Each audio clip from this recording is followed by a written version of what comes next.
maintenant passer du coup à la table ronde. On a le plaisir d'accueillir aujourd'hui Lydie Nguyen, Christian Langevin et Thomas Binan. Peut-être pour commencer, je peux vous laisser vous présenter en quelques minutes. Honneur aux femmes. Est-ce que ça marche? Est-ce que vous m'entendez? Oui, ça va. Donc bonjour à tous. Donc Lydie Nguyen. Donc moi je suis responsable du delivery au sein du pôle IES et je représente du coup dans cette table ronde le produit AMI-EI. Bonjour, donc Christian Langevin. Donc je suis le fondateur de Quam. On a rejoint le groupe Javision en mars et pour apporter nos solutions d'intelligence économique avec une logique de temps réel sur lequel on reviendra et les solutions de NLP qui aujourd'hui sont utilisées dans différents endroits du groupe. Voilà, on va revenir un peu sur les produits dans quelques instants. Thomas Binan, donc je suis le fondateur de Geotrend et auparavant j'ai travaillé un peu plus de 10 ans chez Airbus Defence and Space à développer des solutions d'intelligence et donc toute cette connaissance en fait de pouvoir l'appliquer aujourd'hui dans le monde de l'intelligence économique et stratégique. Alors, comme tu disais, Christian, l'acquisition de vos sociétés s'est faite il y a quelques mois pour Quam et pour Geotrend. Une question qui brûle les lèvres de tout le monde, je pense. Pourquoi avoir choisi de rejoindre le groupe Javision ? Je vais vous expliquer, c'est très simple. J'ai déjà répondu à tous nos clients et il y a pas mal de gens de très nombreuses reprises à cette question. En fait, ce qu'on a vu émerger depuis, on va dire, 2-3 ans, c'est... je vous apprends rien, vous êtes tous des spécialistes qui a un volume croissant de données à traiter. Nos clients grands comptes pour la majorité et les services de l'État, mine armes, mine intérieure, pour qui on travaillait déjà comme dans le cadre du groupe, nous demandaient des solutions de plus en plus globales et intelligentes au sens premier du terme. Et donc du coup, on s'est rendu compte qu'en tant que PME, on atteignait une limite à la fois de nos capacités d'investissement, et on se disait qu'effectivement, il fallait trouver une voie. Et on a attendu, alors pour mon cas, quelques années qu'il y ait un champion qui se dégage et qui veuille construire une offre globale. Et donc, on avait fait un POC avec Javision il y a 18 mois. Et puis, à l'occasion d'un projet, on a repris contact. Et le fait de construire un acteur européen digne de ce nom et ayant la taille critique m'a semblé un projet intéressant. Et voilà, donc je me suis décidé à franchir le pas et j'en suis très heureux puisque d'autres ont suivi. Geotrend avec Thomas Binan, les gens d'Olint. En fait, on travaillait déjà tous un peu ensemble au cas par cas. Voilà, on va revenir aussi sur l'autre question qui brûle les lèvres souvent de nos clients qui pensaient qu'on était concurrents. En fait, aucune des solutions de groupe n'était concurrente entre elles. Alors de loin, l'accès à l'information, tout se ressemble, mais en fait, on n'a jamais été en concurrence sur des appels d'offres, et donc c'est pour ça qu'il y a une vraie complémentarité. Donc aujourd'hui, avec la finalisation de l'acquisition d'Olint, on a en plus la partie empreinte numérique qui pouvait manquer à la spécificité intelligence économique, et voilà un peu le secret de l'histoire. En fait, il n'y a pas de secret. C'est simplement que de participer à un projet global ambitieux sur cette thématique. Alors, pour finir, il y a le pendant de la souveraineté où il y a 4-5 ans, quand on parlait de souveraineté, on va dire avant le Covid et avant l'Ukraine, quand on parlait de souveraineté, on se faisait un peu regarder de travers en disant qu'on était ringard. Alors que nous, on disait, les données, vous savez, quand elles ne sont pas chez vous, vous n'avez pas trop la maîtrise. Et aujourd'hui, on n'a même plus besoin d'en parler. On nous pose la question en première, où sont vos données? Est-ce que vous les maîtrisez? Etc. etc. Donc ce chemin aussi fait qu'il faut des moyens plus importants pour assurer la souveraineté des données. Voilà, en quelques mots. Donc pour Geotrend, c'est un peu le même chemin en fait, qui a poussé en tout cas une envie de rejoindre un projet, une vision, quelque chose qui est en train d'émerger et se concrétiser. Alors pour ma part, en fait, moi je suis plutôt quelqu'un qui vient de la technologie, du développement et pas forcément du métier. Mais ce que j'ai pu voir arriver, c'est que ce métier que j'ai commencé à toucher du doigt il y a 5 ans était en plein changement, en pleine transformation, à force de discuter avec des clients, à force de discuter avec des personnes qui sont experts du domaine. On voyait en fait se passer un phénomène. Et c'est comme ça aussi que Geotrend s'est construit.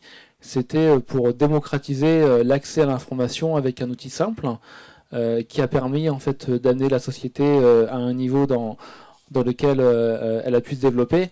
Mais il y avait forcément une étape d'après. Et comment en fait aller sur l'étape d'après, c'est aussi regarder comment le marché était en train de se transformer, comment d'autres acteurs, des nouveaux acteurs, des acteurs peut-être étrangers en fait qui sont également en train d'apporter des solutions, et se dire comment en fait on va pouvoir en France en tout cas apporter une solution souveraine à nos clients. Ça venait par le biais de pouvoir aussi rejoindre une aventure où la vision de Geotrend et la vision de Chatvision était assez commune dans une direction qui était d'apporter une solution souveraine à nos clients et aussi développer de plus en plus de cas d'usage. Quand on a une solution qui a 5 ans de maturité, souvent en fait les clients vous demandent en fait d'analyser d'autres data, d'aller beaucoup plus loin, etc. Donc on voyait émerger plein de cas très intéressants, mais pour lesquels on ne pouvait pas forcément y répondre. Parce qu'on ne pouvait pas investir dans tous les domaines. Donc là, en fait, rejoindre une structure qui, elle, a la capacité de pouvoir répondre à ces différents use cases, d'un seul coup, ça nous amenait en fait à un accès à une technologie et quelque part une fierté de pouvoir répondre en fait à tous nos besoins clients grâce à l'accès à cette technologie au travers de Chatvision. Donc sur les mois à venir et les années à venir, vous allez pouvoir voir beaucoup de changements en fait des évolutions qui vont en tout cas nous permettre de répondre à vos cas d'usage. Oui, tu veux compléter quelque chose ? Parce que sur ce point en fait qui est fondamental, c'est que on s'est rendu compte que chez certains de nos grands comptes, il y avait des besoins de market intelligence économique, peu importe comment on l'appelle, qui ont diffusé dans toutes les strates de l'entreprise. Alors qu'historiquement, pendant des années, c'était des solutions qui étaient utilisées par ce qu'on appelait les cellules de veille ou les équipes de veille. Et aujourd'hui, vous discutez avec des gens dans les M&A, la compliance, les achats. Dans les achats, ils font le mapping d'une société pour savoir si elle est fréquentable, en bonne santé, peu importe comment vous appelez ça. Et ça, c'est de l'intelligence économique. Mais eux, ils n'appellent pas ça de l'intelligence économique parce qu'ils n'avaient pas encore réalisé comment c'était les outils d'accès à l'information. Ils avaient, en général, ces gens-là, une faible connaissance de l'utilisation de l'information. C'est pour ça que ce qui nous a semblé aussi nécessaire à développer, c'est des solutions on va appeler verticales sur le métier des achats, sur le métier de la M&A, de la compliance. C'est de la connaissance des acteurs au sens large, que ce soit des entreprises quand on est dans cette sphère-là, et des personnes quand on est dans des univers plus empreintes numériques et autres. Encore que dans les entreprises, de plus en plus d'entreprises internationales ont besoin de comprendre, mieux comprendre qui elles embauchent, parce qu'il y a une demande on va dire de validité de l'information au sens large qui devient de plus en plus importante et complexe à mettre en œuvre avec des outils, puisqu'aujourd'hui cette masse à traiter est impossible est toujours possible par des humains, mais ça coûte très cher, et donc il y a une demande d'aller plus vite aussi sur cette thématique. Merci beaucoup. On va aussi parler un peu plus du produit. Est-ce que vous pouvez un petit peu nous réexpliquer chacun que fait votre produit, ses spécificités, et après je pense qu'on parlera bien sûr de la complémentarité entre chacun des produits. Alors AmiEI, c'est une plateforme de veille qui couvre le cycle de l'information que vous connaissez tous. Mais disons que sa spécificité, c'est qu'elle accompagne souvent des projets d'entreprise. Elle est finalement le soutien d'une démarche outillée d'intelligence collective, où effectivement souvent sont à la manœuvre des professionnels de l'information qui ont eu pour mission et qui ont encore pour mission de fournir en fait un service à valeur ajoutée en interne auprès des collaborateurs de leur entreprise, de leur société, via soit de multiples livrables, soit parce qu'effectivement le risque aussi des pratiques individuelles, c'est que les collaborateurs se noient finalement dans l'information. Donc de fournir ce service à valeur ajoutée, donc soit à travers des livrables également à valeur ajoutée et de multiples livrables, de servir de communauté d'utilisateurs importante, puisque les projets AmiEI sont souvent associés à des gros projets, et aussi à fournir un service, de l'information qualifiée et structurée, notamment via la fonctionnalité de portail que AmiEI propose, pour vraiment construire une mémoire d'entreprise, construire une amélioration de la connaissance de l'environnement aussi dans le temps. Voilà.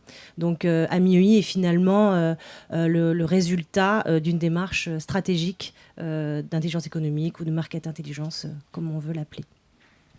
Merci. Alors, dans le cas de Quam, il y a 2 offres qui étaient dans Quam. Donc la première sur la partie veille qui s'appelle Ascanread, qui, elle, a été créée en 2011 pour, au début, des clients médias et ensuite des clients régaliens. La logique, c'était le temps réel. D'accord. Donc, on a très vite été positionné sur ce qu'on va appeler la veille de crise, la veille d'actualité, avec et donc, on a très vite développé une plateforme de big data qui crawl le web en masse, comme on dit aujourd'hui, et qui permet d'être informé sur n'importe quel sujet avec un très faible paramétrage à part des requêtes, toutes simples à faire, et un moteur de pertinence évolué qui utilise l'autre partie de l'offre de Quam, qui sont les technologies du traitement du langage. Donc nous, on s'est développé, et d'ailleurs, on n'a jamais été en concurrence avec AMI, quasiment peut-être une fois, parce qu'en fait, nous, les clients qui venaient nous voir, c'était cette logique temps réel, cette logique très internationale et prête à l'emploi qu'ils souhaitaient mettre en place, puisque souvent, c'était plutôt des équipes de veille réduites, avec des gros volumes de données, et donc la partie NLP de Quam les intéressait, puisqu'elle facilitait le traitement automatique de la data, en fait. Voilà, donc ça, c'était les 2 points créateurs des solutions de Quam. Cette partie NLP était inclue dans les solutions de veille au début, et c'est devenu une solution autonome à partir de 2018, parce qu'on s'est rendu compte que ce qu'on faisait dans le NLP intéressait plein d'autres gens que ceux qui étaient dans l'intelligence économique. Donc on a créé une offre autonome qui s'appelle Quam Text Analytics autour du traitement du langage, et donc on peut appeler IA NLP aujourd'hui, qui est le terme le plus consacré, même si c'est un anglicisme pour la partie NLP. Ça s'est développé à partir de 2018 comme solution autonome sur des cas d'usage extrêmement variés, qui vont de l'analyse de contrats, d'études, de rapports, de l'analyse de grandes masses de données de tout type, et bien sûr de l'analyse en masse de données web et réseaux sociaux. Voilà, donc c'est aussi sur les grandes enquêtes. Quam s'était fait connaître après avoir été retenu par le gouvernement pour analyser le grand débat national en 2019, qui était une des premières expérimentations d'IA et de traitement du langage à grande échelle, avec une forte pression politique. Voilà. Et donc depuis, on se développe sur le traitement de la transcription d'audio et de vidéo, etc., etc. Donc le champ du traitement du langage est devenu très vaste. Et petit zoom, donc depuis 1 an, il y a la déferlante ChatGPT qui a fait connaître le traitement du langage à tout le monde, parce que avant ChatGPT, il fallait qu'on explique ce qu'on faisait. Aujourd'hui, il n'y a plus besoin. Les gens font l'analogie tout de suite. Et donc, dans le groupe Chavision, on a monté, il y a quelques semaines, quelques mois maintenant, une équipe autour des LLM. On en reparlera, puisqu'il y aura sans doute... il y a des applications pour le domaine de l'intelligence économique, mais ça va fournir une strate d'outils IA très importante. Et ça rejoint la partie souveraineté, puisque il n'y a pas pour l'instant de solution souveraine de type LLM en France et en Europe. Il y a quelques briques fondamentales. Voilà, donc c'est un sujet qu'on va prendre à bras-le-corps, puisqu'il y a une opportunité de traitement de la donnée dans un environnement maîtrisé, puisque sinon, toutes vos données, en plus d'être transitées dans les réseaux des grands fournisseurs américains, ils seront analysés, ce qui est une étape supplémentaire dans la perte de souveraineté. Voilà un peu pour les 2 solutions de Quam, qui sont la partie intelligence économique et la partie traitement du langage. Alors pour GeoTrend, pour ceux qui ne connaissent pas, donc on est une solution d'exploration et d'analyse, hein. C'est comme ça qu'on caractérise l'outil, qui a pour vocation de faciliter l'accès à l'information. C'est pour ça que c'est un outil qui est accessible, plug and play si on peut utiliser un terme, et qui délivre l'information sous forme de cartographie, parce qu'en faisant des études, on s'est aperçu que l'accès à l'information via une cartographie exprimait beaucoup plus d'informations de manière simple qu'avec une longue liste de textes à lire ou à comprendre. Ce qui est important de savoir, c'est que quand on a créé la société il y a 5 ans, on voulait démocratiser l'accès à l'information, démocratiser l'intelligence économique. Et c'est plutôt un pari gagné parce que l'ensemble de nos utilisateurs, il y a bien sûr des personnes qui font de la veille, mais il y a également des personnes qui font de l'analyse, il y a des personnes qui sont aux achats, qui sont à l'innovation. On a pu couvrir en fait un scope assez large de l'accès à l'information qui est aujourd'hui crucial pour les métiers de l'intelligence économique et qui en quelque sorte redonne une place aux experts, à ceux qui savent manipuler l'information pour accompagner ces nouveaux utilisateurs pour accéder à l'information et l'analyse. Donc ça, c'était plutôt très intéressant. Et aujourd'hui, si je poursuis un petit peu la discussion sur l'intégration avec les autres outils, ce qui est clé en fait quand on fait de l'analyse et de la cartographie, c'est l'accès à l'information. Donc on peut voir qu'il y a une source d'information dans les entreprises qu'on appelle une mine d'or. C'est toute la collecte de veille qui a pu être effectuée pendant des années et des années, qui aujourd'hui n'est pas exploitée ou sous-exploitée. On se dit comment en fait on va pouvoir analyser des milliers et des milliers d'articles et surtout en faire une synthèse pour le décideur qui doit pouvoir en fait mener une action sur ces données-là. Et quand on branche un géotrain sur une source de données telle que AMI par exemple, d'un seul coup en fait on valorise toute cette base de connaissances de plusieurs milliers d'articles, mais surtout on aide l'analyste à interpréter un résultat sous forme d'une cartographie parce que de manière très ludique, il va pouvoir en fait voir et analyser ses sources de données. Ce qui est aussi intéressant en fait quand on intègre le groupe ChatVision, c'est que on voit qu'il y a un ensemble de connecteurs. Faut savoir que chez Géotrain, on avait une stratégie de développement de connecteurs, sauf que ces connecteurs, en fin de compte, à chaque fois, c'est une charge de travail. En fait, on mettait du temps à les développer, et là, d'un seul coup, on va pouvoir accéder en fait à d'autres connecteurs, donc vous offrir d'autres sources de données qu'on va pouvoir ajouter à l'outil Géotrend. Après, ce qui est également très intéressant, c'est que quand on fait que de l'open web, il y a aussi en fait des facettes d'information qu'on peut manquer. Donc, en utilisant le savoir-faire de Quam et de sa base de données, en fait, on va pouvoir du coup accéder aussi à un historique d'informations qui ont été qualifiées pendant de longues durées et aussi répondre du coup à des nouveaux use cases. Encore une fois, grâce à l'analyse et la cartographie, donc valoriser en quelque sorte également l'accès à cette donnée et pouvoir faciliter la diffusion au sein de vos entreprises. Donc ça, c'est des axes qui sont très intéressants pour nous et qui vont quelque part nous permettre d'accéder à des nouveaux use cases. Peut-être pour compléter la complémentarité, on va dire, des outils, on a bien compris comment tu voyais les synergies avec Quam et AMI, et peut-être côté Quam et AMI, d'expliquer de votre côté la synergie et la complémentarité que vous voyez. Alors, nous, la complémentarité, on la voit pour toujours accompagner particulièrement nos professionnels d'information qui ont, encore une fois, la tâche de sensibiliser, d'acculturer, de déployer et d'animer les différentes expertises, la démarche d'intelligence économique qu'ils ont montée.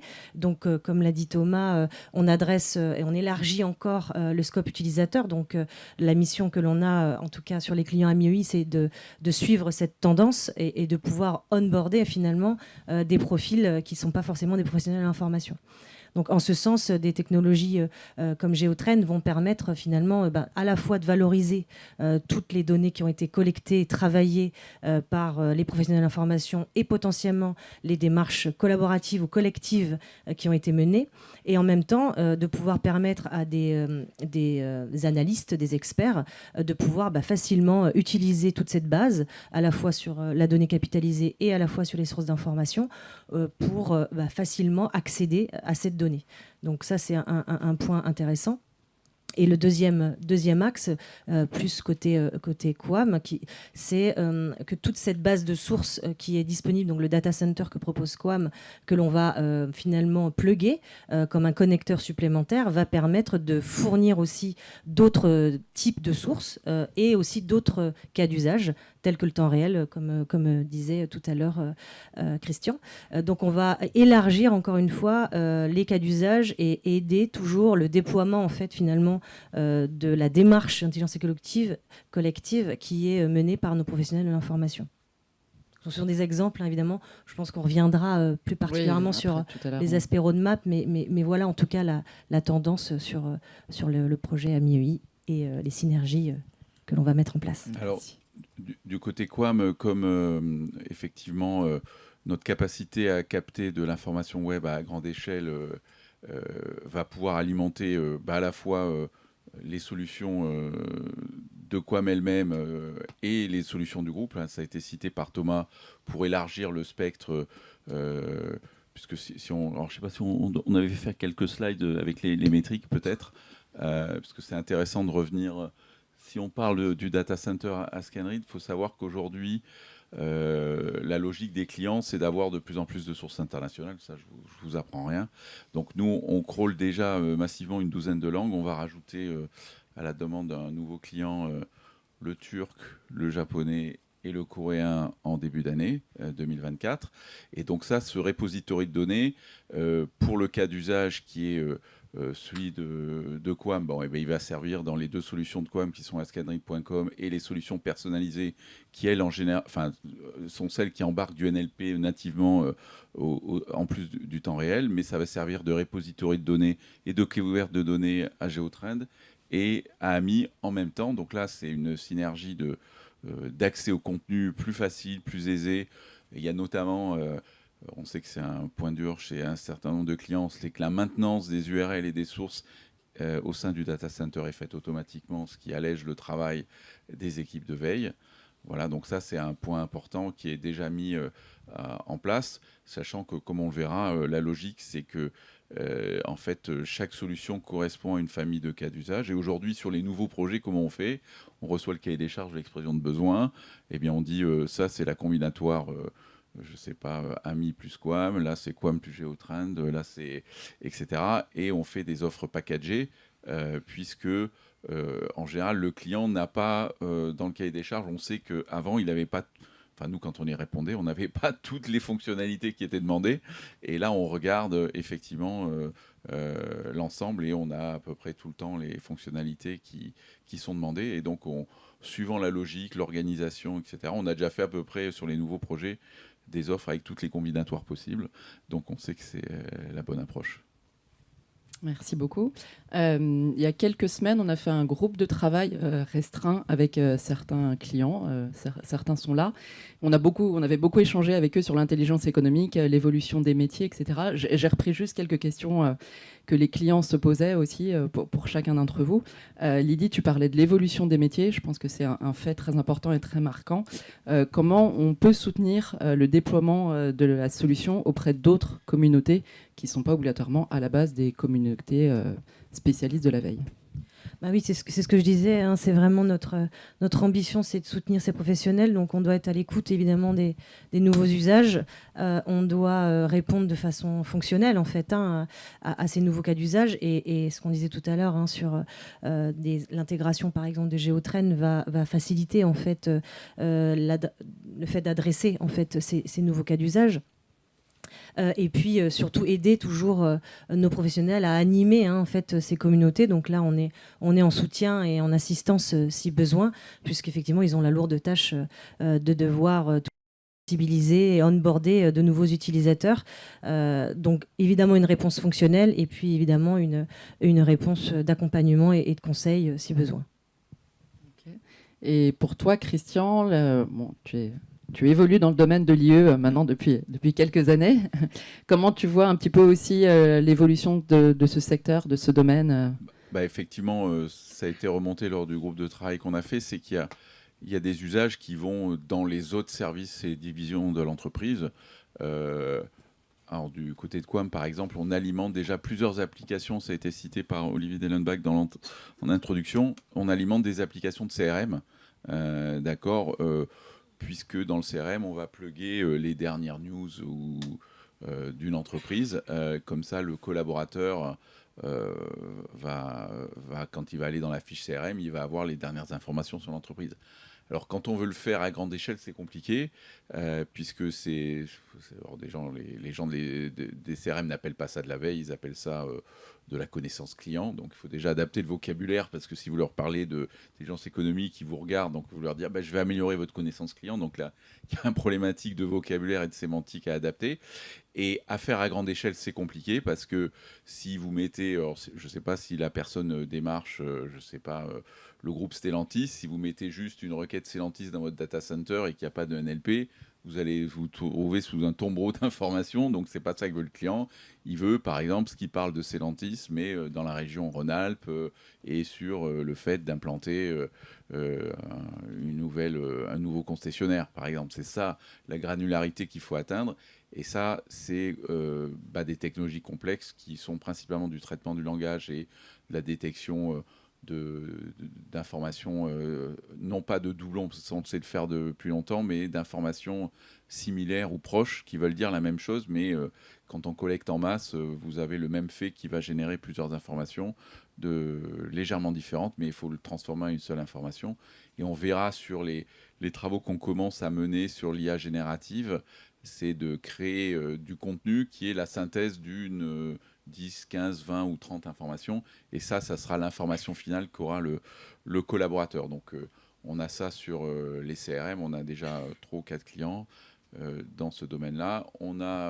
Alors j'élargis le spectre parce que ça aussi donne, pour les équipes de veille qui sont installées, ils ont la demande en interne pour le même type de solution. Donc, on peut les aider avec les solutions du groupe à mieux répondre à l'ensemble des cas d'usage auxquels ils sont confrontés. Parce que des fois, des équipes métiers nous disent mais ce que font les équipes de veille, ça m'est pas utile parce que c'est pas adapté à mes besoins. Donc nous, on va essayer de vous accompagner, quelle que soit la solution que vous utilisez, à mieux répondre aux besoins que vous demandent vos équipes internes.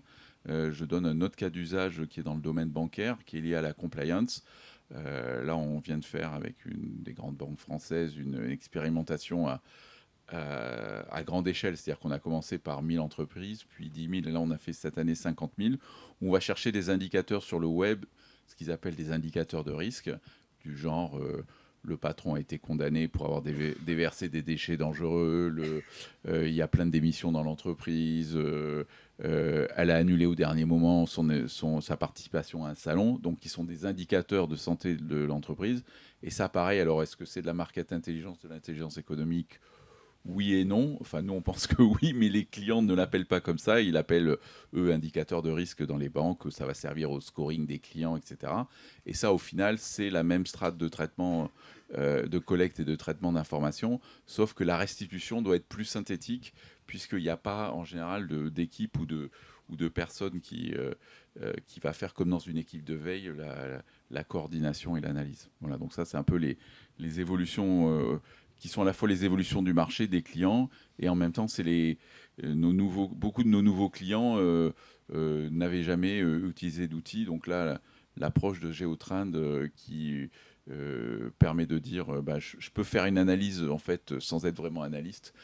C'était un peu la thématique qui est aussi une demande générale qu'on rencontre. Thomas, peut-être. Merci. Ouais, une dernière question pour Thomas. Après avoir marqué le monde de l'IE avec l'innovation de Géotrend, quelle est pour toi un petit peu la prochaine étape sur ça ? Alors c'est vrai qu'on a pu marquer la première brique, qui est un outil d'exploration et d'analyse, avec cette restitution sous forme de cartographie qui est très simple. C'est un niveau en fait qui a permis de pouvoir améliorer, on va dire, le métier de professionnel de l'information. Mais je dirais que l'étape suivante, c'est le livrable. Tout le monde en parle, ça fait des années en fait où on dit faut améliorer les livrables, et on passe beaucoup de temps à faire du PowerPoint, à capitaliser les informations dans plein d'outils, à plein d'endroits, pour que le livrable soit utilisable par le décideur ou le client des cellules de gestion de l'information. Donc la brique en fait qu'il faut construire maintenant, c'est des livrables métiers appropriés. Par exemple, dans un domaine, ça va être peut-être une fiche entreprise avec les informations sur les brevets, sur les classes, sur les derniers contrats signés. Donc quelque chose qui soit très simple, mais dont l'usage est important pour le client. Et pour un autre, ça va être peut-être sur le développement des technologies, sur de la compliance, comme disait Christian. Ça peut être également sur d'autres formes de data viz. Et donc, je pense que c'est ça, en fait, la prochaine évolution du domaine, c'est d'aider les utilisateurs de solutions d'intelligence économique à avoir directement des livrables métiers qui vont les aider, en fait, à aller beaucoup plus vite dans la valeur ajoutée qu'ils pourront proposer à leur entreprise. Donc, je pense que c'est ça, en fait, le travail sur lequel on doit travailler maintenant, c'est apporter encore plus de valeur auprès de nos clients. Merci beaucoup. Je pense que le but de cette table ronde, c'est d'avoir aussi un échange avec vous. Si vous avez des questions, je pense que nos intervenants seraient ravis de les prendre. On a un micro qu'on peut faire... Bonjour, merci pour cette conférence. Sur la fiabilité des analyses, enfin de la collecte et des analyses, justement dans cette logique de livrable métier, comment on s'assure en tant qu'utilisateur que le livrable que je vais recevoir est de bonne qualité avec des informations fiables et qu'on n'a pas justement des fake news ou une mauvaise analyse ou une mauvaise compréhension de l'intelligence artificielle dans notre métier. Oui, alors ça c'est très simple en fait. Ça veut déjà dire que votre métier va continuer. En fait, je pense que c'est important que les professionnels de l'information soient quelque part les garants en fait en disant que cette information je l'ai vérifiée, il y a X sources qui en ont parlé, ces sources sont fiables. Mais ce métier va être également assisté par l'intelligence artificielle qui pourra en fait parler, peut-être détecter des fake news ou détecter en fait des informations moins fiables. Mais il y aura toujours en fait le professionnel qui va être là en fait pour garantir que le décideur, ou en tout cas l'information qu'on va lui livrer en fait a été validée par les professionnels. Il y a plusieurs façons d'assurer cette fiabilité. Il y a des outils techniques. Je vous donne un exemple sur le data center de Quam. Il y a 5 millions de sites web et 15 millions de sources. Et il y a 10 millions de sources qu'on a bannies par des automates qui disent, alors il y a toutes les sources qui vous vendent des produits interdits, mais il y a aussi des sources qui reprennent la même info de façon différente. Donc il y a des outils pour analyser ça. Donc ça fait déjà un premier filtre. D'accord. Ensuite, sur la partie synthèse, dont on parlera un peu tout à l'heure, c'est qu'effectivement, vous avez des informations atypiques qui peuvent émerger dans un contexte. Donc là, il y a des outils. Donc on a un projet sur cette thématique financée au Minarm sur la qualité des synthèses pour savoir s'il y a des biais qui peuvent arriver. Et après, effectivement, on surveille les problématiques de fake news, mais dans le monde de l'entreprise, c'est un peu surévalué par rapport au monde politique. Hein. Il n'y a pas tant de fake news que ça. Et dans la sphère politique, c'est une autre approche qui est utilisée. On n'est pas forcément dans ce domaine, mais c'est plutôt les problématiques d'information internationale ou de répétition de la même information qui sont un sujet. Chez nous, les fake news, c'est relativement limité, à part sur la politique, les réseaux sociaux, mais c'est un autre univers. Voilà. Juste une question bête, moi le coréen, je suis assez limité. Si j'étais intéressé par la surveillance des sources coréennes, quel accompagnement faites-vous pour m'interfacer avec cette belle culture ? Alors je vais vous expliquer comment, avec les outils d'IA, on peut créer de la collecte sur une langue sans que vous ayez besoin de rentrer à la main les sources en coréen.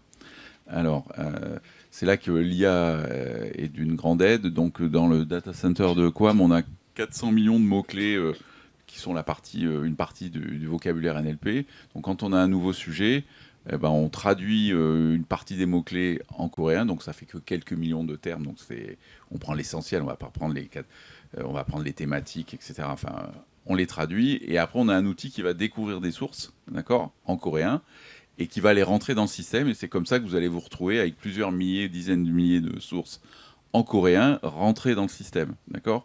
Et vous avez déjà une première approche où vous savez qu'en coréen, il y a un index anglais multilangue qui va faire le premier niveau. Après, effectivement, il y a une phase humaine qui va vérifier certaines sources, dire... donc il y a toujours besoin de l'expertise humaine, mais vous n'allez pas démarrer de zéro en disant... Je mets la source numéro 1 en coréen, la source numéro 2, la source numéro 3, et ce qui va prendre un temps infini. là, on vient de créer du norvégien, je sais plus, non, on n'avait pas de néerlandais parce qu'on n'avait pas eu de... Et on a créé pour un client en quelques semaines, enfin quelques jours le premier niveau et quelques semaines un premier niveau de fiabilité sur des sources dans des langues que l'on ne maîtrise pas. Quand le client a cette demande, en général, il a lui-même un locuteur, donc on va faire, je dirais, dans une démarche partenariale, et on va faire ensemble le premier niveau d'appréciation humaine, mais vous avez déjà 80% du travail qui a été fait par des automates. Voilà. C'est ça le secret de fabrication. Je pense que pour compléter, il y a aussi côté AMI des modèles de traduction automatiques. Oui, oui, voilà, ça c'est la partie source, mais voilà, il y a aussi la partie après, traduction. Effectivement, quand vous avez une maîtrise du périmètre de source que vous voulez adresser, parce qu'effectivement, généralement, on a un locuteur dans le pays qui nous aide à effectivement définir le sourcing et à poser effectivement les bonnes requêtes.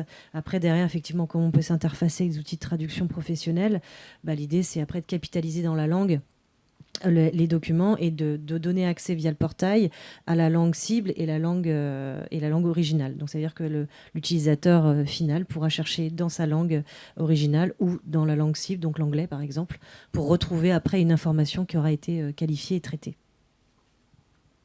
Merci.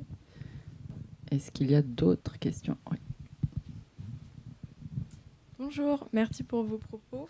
Vous avez évoqué notamment la roadmap et l'intégration de vos différents produits. Sur combien de temps vous espérez avoir une intégration optimale? C'est un peu plus tard. Pardon, c'est un peu plus tard. On a quelques slides là-dessus. Ça fera partie de la deuxième session. On va vous présenter tout ça. Voilà. Est-ce qu'il y a peut-être une dernière question avant qu'on fasse une petite pause? Oui, bonjour, Jean-Luc Angibaud. Merci pour ce panorama de solutions technologiques. Ma question pose sur l'impact de vos solutions sur les processus de décision dans les entreprises. Est-ce que vous avez mesuré ça? C'est-à-dire, est-ce que des clients qui achètent vos technos ont modifié leur processus interne de décision par rapport à la puissance que offrent vos outils? On espère, en général.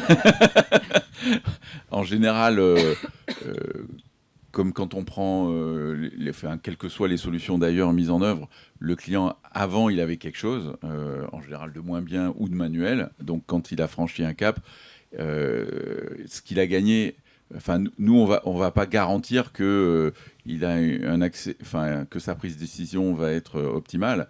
Nous, notre promesse, en fait, de proposition de valeur, c'est de lui faire gagner du temps dans tout ce processus de collecte et d'analyse. Après, que le PowerPoint final n'ait pas la bonne prise de décision, ça reste de son propos, en fait. Voilà.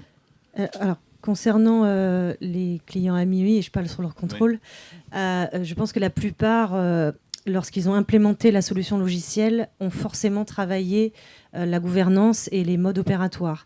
Donc en fait, l'implémentation logicielle, c'est généralement accompagné d'une conduite du changement en interne. Donc pour répondre à votre question, forcément, ça a amélioré, j'espère, modifié en tout cas leur façon de travailler. Et forcément, ils doivent mesurer, parce qu'encore une fois, ils sont sur une conduite du changement, donc ils doivent aussi prouver que la démarche qu'ils mettent en place, au-delà de l'outil, fonctionne et donne des bons résultats et améliore la connaissance globale et sûrement la productivité ou leur positionnement sur des marchés. Donc voilà, donc, en ce sens, forcément, force est de constater que s'ils sont encore avec nous aujourd'hui, c'est que leur mode opératoire a forcément été amélioré ou au moins modifié. Alors peut-être un point commun, parce qu'il y a souvent la question des KPI qui se posent. Nous, sur les solutions Quam, sur la partie veille, on en avait développé 3. La première, c'était de mesurer le nombre d'informations, de sources d'informations qui surveillaient avec leur outil précédent et avec le nôtre. Et donc ça, c'est un KPI qui est... il disait avant, j'en avais 300 ou 400. Là, je suis passé... j'ai validé. Donc, on regardait au bout de 6 mois de combien de sources d'informations venaient les informations qui leur avaient été utiles. Et en général, ce nombre est multiplié par 3, 4, 5, 10 ou voire plus. Donc ça, c'était un premier KPI. Le deuxième KPI, c'était de dire, par rapport à ce que les métiers leur remontent ou leur demandent, est-ce que j'avais ou j'avais pas l'information? C'est-à-dire, qu'est-ce que j'ai pu manquer? D'accord? Donc il s'apercevait que le nombre de ratés avait fortement diminué parce qu'il brassait plus d'informations. Voilà. Et l'autre point qui est le même, qui est à peu près équivalent, c'était de dire ils avaient envoyé suffisamment vite une information stratégique. Donc ça, c'est lié à la partie vitesse de traitement. Quelqu'un est dans une négo, est en voyage, il y a un blog qui se crée sur un sujet de controverse, genre un blog avec des manifestants qui vont manifester devant votre usine. Si vous le savez plus vite, voilà. Donc il y a ces 3 métriques, parce que c'est compliqué d'avoir des métriques plus précises, mais ça, c'est des métriques opérationnelles. Et nous, on avait développé on travaille avec le client, on dit, on pense que d'ici 6 mois, voilà ce que vous aurez amélioré et essayez de le mesurer vous-même. Voilà. Tu veux compléter, Thomas ? Oui, alors après, je pense que quand on s'adresse à un public qui est un peu moins des professionnels de l'information, qui peut être aussi vos clients, on parle beaucoup de métriques quantitatives, mais je pense que la clé, c'est des métriques qualitatives. Ce qui est important, c'est pas le volume d'informations qu'on est capable de capter, c'est la bonne information qui a un impact stratégique pour l'entreprise.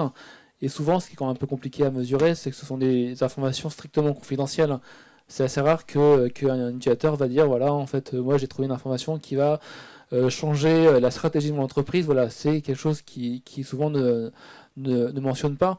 Ce qu'on peut en fait mesurer, ce qu'on a pu voir chez Géotrend, l'impact qu'on a pu avoir, souvent c'est dans la presse qu'on va le voir. En fait, quand on a un client qui se pose des questions de direction stratégique, d'aller sur un nouveau marché ou pas, quand on voit que 6 mois après, 1 an après, en fait, il a pris la décision et il y va, sachant qu'on l'a équipé en fait pour cette mission-là, c'est là en fait où on voit qu'il y a un vrai résultat en fait qui a permis à l'entreprise de pouvoir se décider. Ou quand on aide des équipes qui font du M&A par exemple et qu'ils vont choisir une cible à acquérir ou pas, en fin de compte, quand on voit dans la presse qu'ils se sont prononcés pour l'acquisition de la cible ou pas, là, c'est là en fait où on voit que l'outil et surtout les équipes qui utilisent l'outil ont eu un vrai impact sur la stratégie de l'entreprise.